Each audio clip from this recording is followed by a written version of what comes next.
समझाने की दृष्टि से। देखो, बुंदेलखंड का एक बोल अलग होता है, मालवा का अलग होता है, राजस्थानी का रेवाड़ी का अलग होता है, महाराष्ट्र का महाराष्ट्रीयन अलग होता है। तो बोलने में हम जैसे मालवी हैं तो हम कुछ अलग समझेंगे उसको, मगर वहां पे वो चलन है। एक और बुंदेलखंड के संत हैं, उन्हें सुन लेंगे आप तो आप कहेंगे कि ये मजाक कर रहे हैं, किसी मतलब कथा कर रहे हैं। जो गोपाल भार्गव जी के यहाँ विशेष रूप से उनके यहाँ संत पूजित हैं, बुंदेलखंड के ही हैं, वो बिल्कुल खुल्ला बोलते हैं कुछ भी। अब वो क्या भाषा बुंदेलखंडी है, तो जो बुंदेलखंडी लोग हैं उनसे कनेक्ट हैं क्योंकि उन्हें भाषा वही आती है। हम लोग थोड़ा सा क्या है, मालवा में आ गए, या फिर मालवा क्या कहें फैशन में आ गए, तो हम बिल्कुल सिस्टमैटिक कहते हैं, सुनते हैं, तो उसमें कहीं ना कहीं कई बार समझने की दृष्टि अलग हो सकती है। तो मैं किसी की बात का ना समर्थन करता हूं और ना विरोध करता हूं। मैं एक शास्त्र की जो बात है, जो संतों ने हमें समझाया है कि यदि स्त्री के ऊपर बाउंडेशन रखे गए हैं तो पुरुष के ऊपर भी बराबर वही बाउंडेशन है।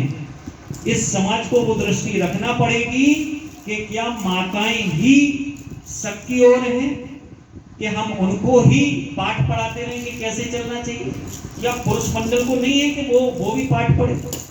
कई बार हमारी माताएं खुल के हरि नाम संकीर्तनिया, भजनिया, भागवत जी में जाते हैं, कहीं सत्संग में, बाहर तीर्थ यात्रा में जाते हैं, वो अपने भाव प्रकट करने में संकोच करते हैं। क्यों? समाज ने उनके ऊपर दृष्टि का अनुशासन लगा रखा है, हंस नहीं सकते, बोल नहीं सकते, ये नहीं कर सकते। बिल्कुल सही है, मगर उनका भी भगवान के प्रति कोई भाव होगा जो अपने भाव को वो प्रकट करेंगे। मगर उसको क्या समझ लिया जाता है?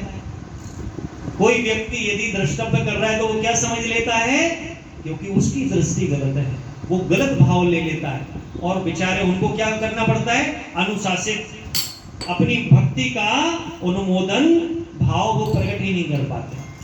तो हम पुरुष मंडल को भी ये चाहिए कि हम उन माताओं के उस भाव का भी ध्यान रखें, सम्मान करें कि भैया आपका देखना, आपका हंसना, आपका बोलना सब बहुत अच्छा है, मगर माताएं यदि हंस बोल के भगवान के प्रति अपना भाव प्रकट करें तो वो आपको अनुशासनात्मक कार्रवाई के लिए प्रेरित कर देता है। रॉन्ग है, राइट है? सबके लिए एक भाव बना है, सबके लिए संस्कार बने हैं, तो पुरुष मंडल हम आपके लिए भी बने हैं कि भैया हम भी उस मर्यादा का पूरा ध्यान रखें। बच्ची से लेकर और बड़ों तक। कल हम पाठ कर रहे थे ना, सुंदरकांड पाठ, क्या दोहा है वो? पर नार लीलार गुसाई तो जौ चौथ के चंद की नाई।